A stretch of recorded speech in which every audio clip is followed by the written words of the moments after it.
Hello and welcome back to the podcast. It is episode 199. Normally Carrie introduces the odd numbers, but she's in a bit of a mood. So today's going to be an interesting episode, but I am joined by my lovely wife, who's in a bit of a mood. No, I don't wanna. I wanna sit down. I'm tired. Okay. So... Sorry, people. I love you and everything, but I wanna sit down. I am sitting down. You are I'm not doing down. this stood up. I want to sit in the comfy chairs. Oh. Come on then. So, I thought we could talk a little bit about signing up for shows. Yeah, I don't see how we can talk a little bit about that. You either sign up for them or you don't. Is that true? I don't know. What do you want to talk about? Well, so... Lego shows. Yeah, specifically Lego shows, not strip shows. You don't sign up for those. You don't sign up for those? No, you just go and pay your money. Oh, okay. I thought you meant like the people who are doing them. Like, they should probably have signed up for it. I think that's more of a job. Yeah, okay. They don't just put out a notice saying, anyone want to strip for some people? They might. So, Moving on. moving on. So there's different types of shows and different types of sign-ups, aren't there? So, Bricktastic, which you can sign up for now. You can also buy tickets, I believe. Is a show where you don't sign up for it, you just register. Yeah. Essentially, anyone who wants to display at Bricktastic can display, as long as the display fits certain criteria, such as it has to be suitable for the whole family. So no strip shows. Good linking back. I know, it's good, isn't it? It's like I'm thinking about it as we go. And, you know, they don't want it to be too political and stuff like that because it can cause controversy. But... Nobody likes controversy. yeah. And for some people who have never done a show before, they might be more involved and help set you up with other people who can help you improve your display and talk to you a little bit about how to make displays. Just give you some general advice. But in general, if you want to display there, you just register, and all you have to do is register before the cut-off date. Yeah. So that's kind of the one extreme where you're registering. And then there are other shows where there's a slightly weirder system. So Chicago, for example, I don't really understand the Chicago way of doing it, because essentially you pay to go to Chicago, and that gives you the opportunity to apply for a table, and then I don't know if it's done on like first come, first served basis or what. As I say, it's a very different way of doing it. We've never displayed, so we've not actually gone through the process. But then you've got things like your brick festivals. Yeah.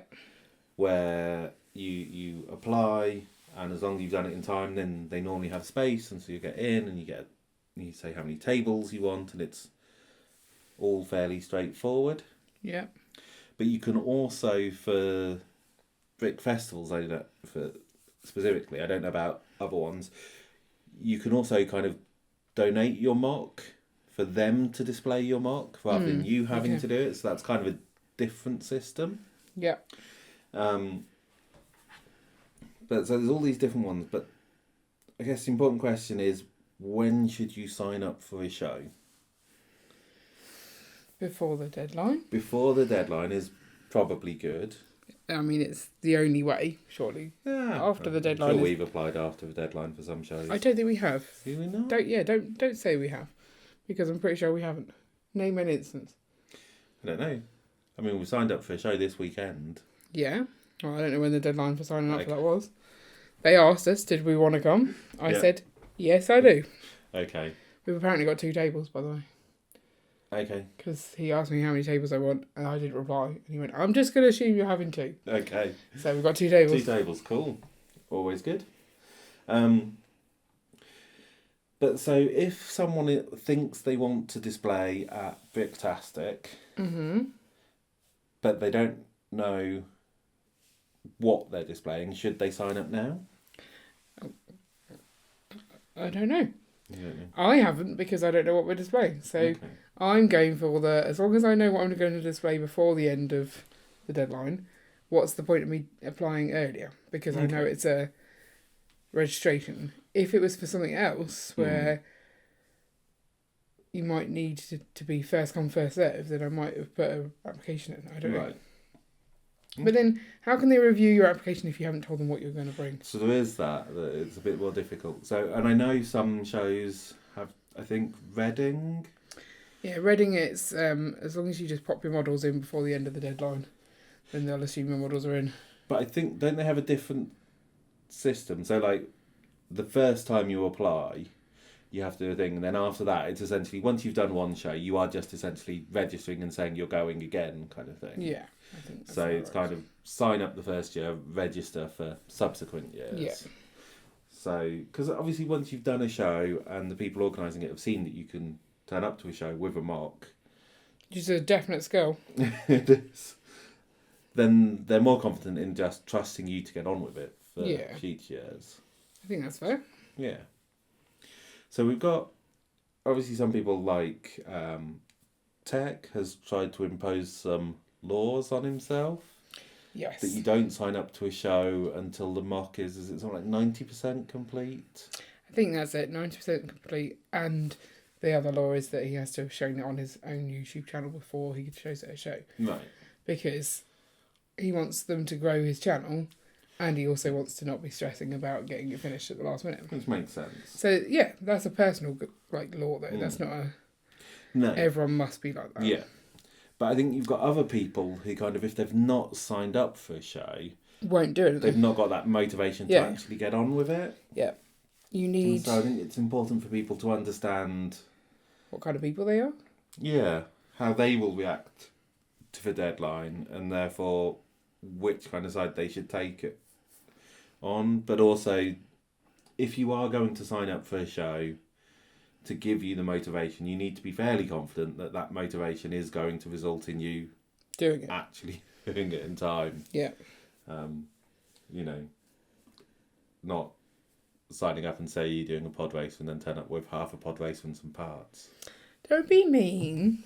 I mean, it's kind of accurate, but don't be mean. Yeah.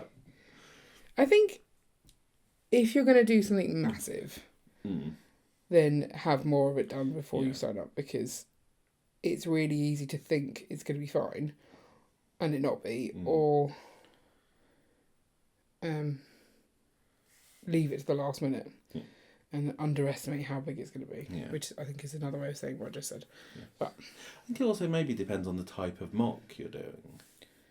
Because... So, with our coral reef, essentially, there's kind of a minimum amount we needed to do to make it... Yeah, like the very first time we showed it, it was severely sparse compared to how it was at the end. Yeah.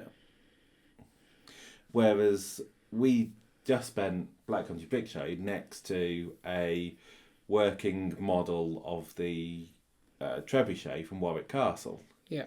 Obviously that doesn't really work at a show unless it's completely finished. Yes. Kind of thing. Yeah. So if you have something where it needs to perform a function, it needs to be able to demonstrate something, you need to have had that complete. And maybe at that point you need to be a bit more careful about when you sign up. I mean, no, I don't know. You have to have a mock. If you say you're bringing a mock, you have to have a mock. I think that's the thing. Last minute cancellations aren't ideal. No. Especially for the likes of Bricktastic, where there's the expense of the weekend as well. So, like, the meal that they provide and stuff. Yeah. Because we did pull out of a show recently, and I didn't enjoy doing it, and I felt quite bad about it, but logistically we had to. Yeah. And they could make it work because they had, like, the food expense was going to be ordered that weekend, so we'd already said we're not coming. Yeah. So I don't think... there may have been more monetary costs that I'm not aware of, but it was just what it was. Yeah. But also, if you're going to flake out on shows people aren't going to want you at your shows. So you got to have some level of commitment to these things. There's always going to be emergencies and stuff where you have to pull out. Yeah. And then I guess the other thing, so we signed up to do Steam as our first show. Mm-hmm.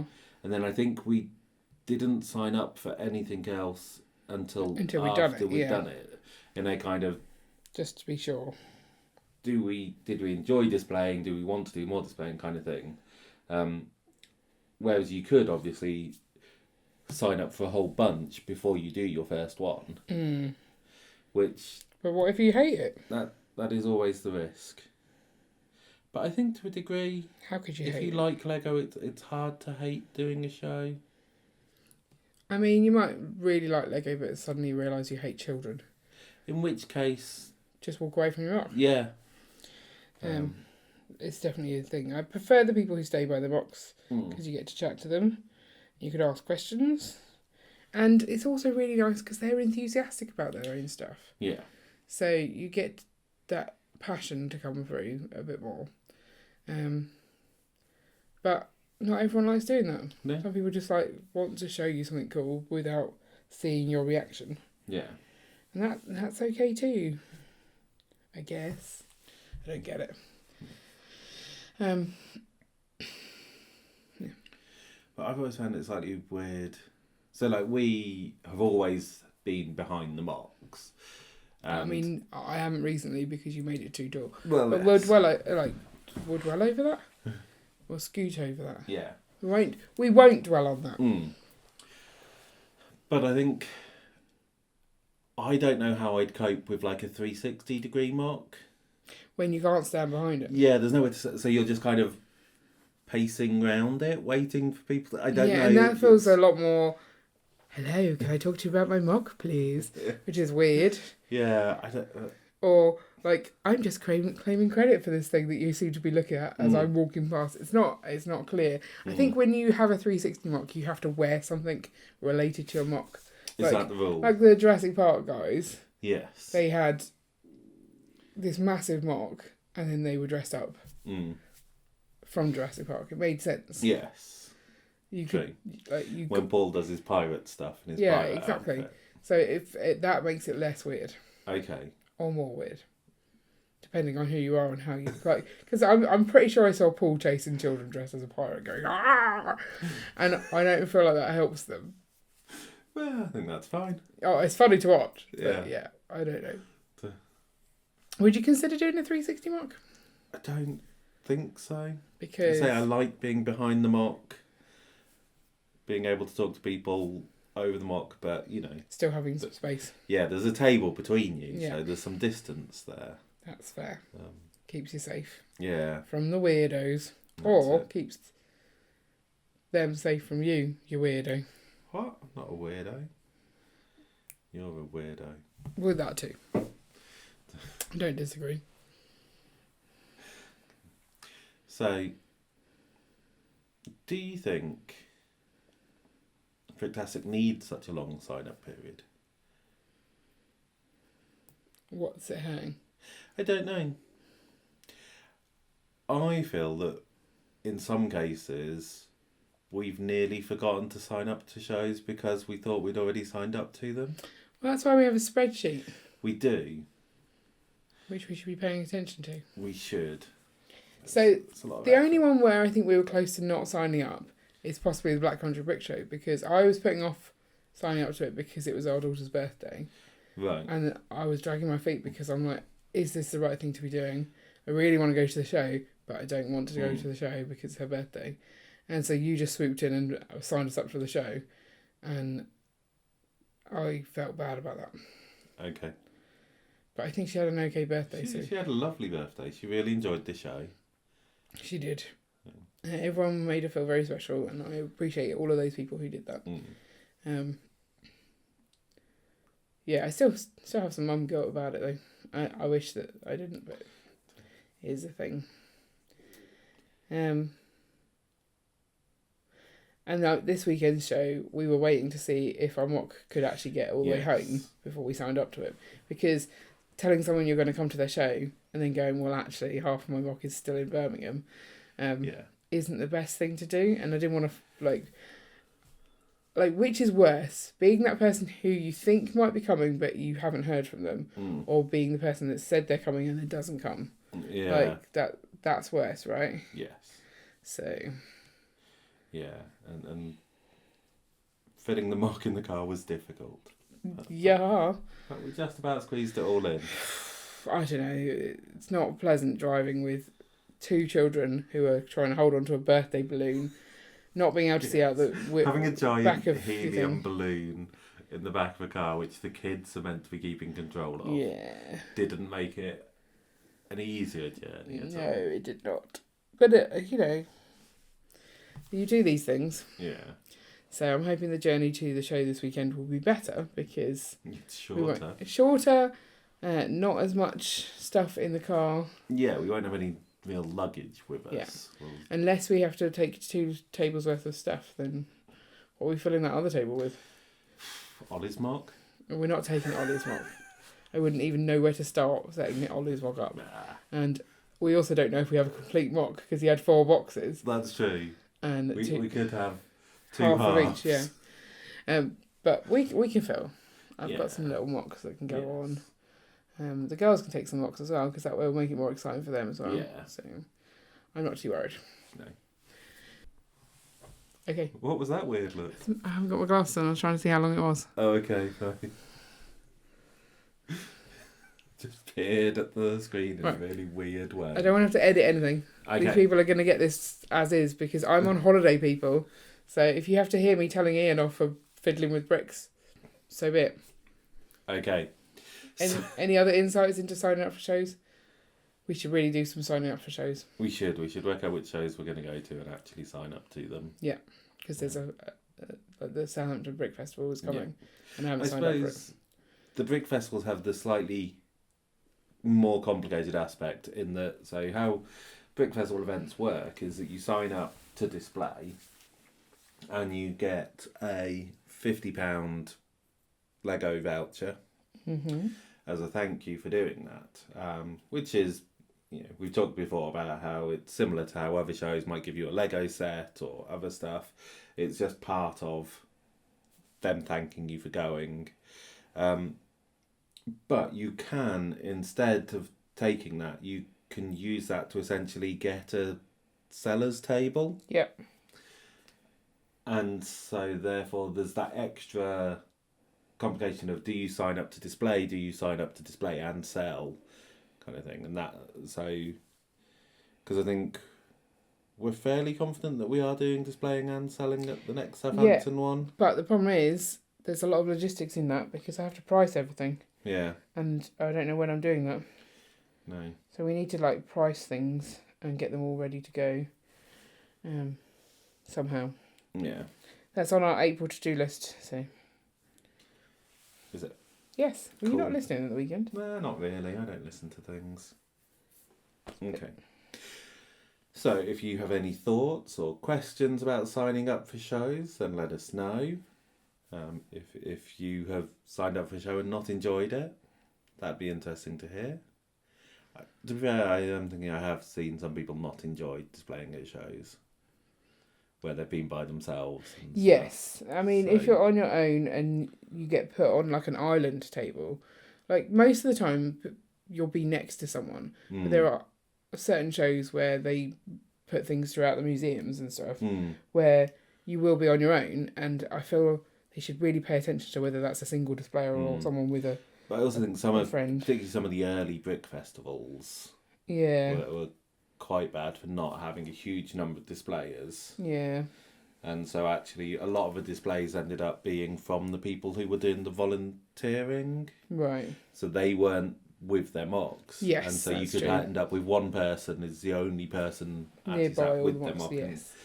Yeah, now I know who you're talking Mm. about. We get around that by going together. Yeah. That does Which means make it I easier. do have to listen to you all the time, except you don't talk, so... And also I go off and buy things. You do. And if there's the two of you, you can't chase me to stop me from buying things because you got to look after the mock. So it's actually a really good opportunity for me to go and buy stuff. Sorry. But so I don't know if, people who don't want to be by themselves, it's more complicated trying to work out who else might display at a show. Yeah, and also if you don't have a whole table to fill, you've got to find a friend, maybe. Yeah, I mean, I would say, unless you've got a very small mock, then filling a table isn't that difficult. You might have a very small mock. Because, like, Jake and Connor always share a table. And that's fine if they've talked to... But if you don't have a friend, how do you let Bricktastic know that you want to come, but you can't fill a table and you'd like to be paired with someone? But I think... Is there a box for that? If you've seen Jake's mocks that he's done, yes, he only used half a table, but he could have used it to fill a whole table. You reckon? Yeah, I reckon so. If you consider like the music habitats ones, yeah, I think that include some like pictures of the scenes that you're right, creating. add some that staging, kind of, Okay, I add guess. a QR code for people to scan to find out about it. That kind of stuff. You can end up spreading over a table and it doesn't look too sparse. Yeah, I guess. Yeah. Okay, fair enough. I think there are ways to make it work. I agree. Okay. Anyway, I was finishing up and then went into a different... That happens sometimes. Yeah, it does. So as I said, if you have any thoughts, comments, drop them down below. And hopefully we'll see you at a show at some point. Yes, we will. And apologies for the uneditedness of this podcast. But it's Easter. And I'm busy. Okay. And grumpy, you would say. Yeah. Meh. Bye. Bye. Oh.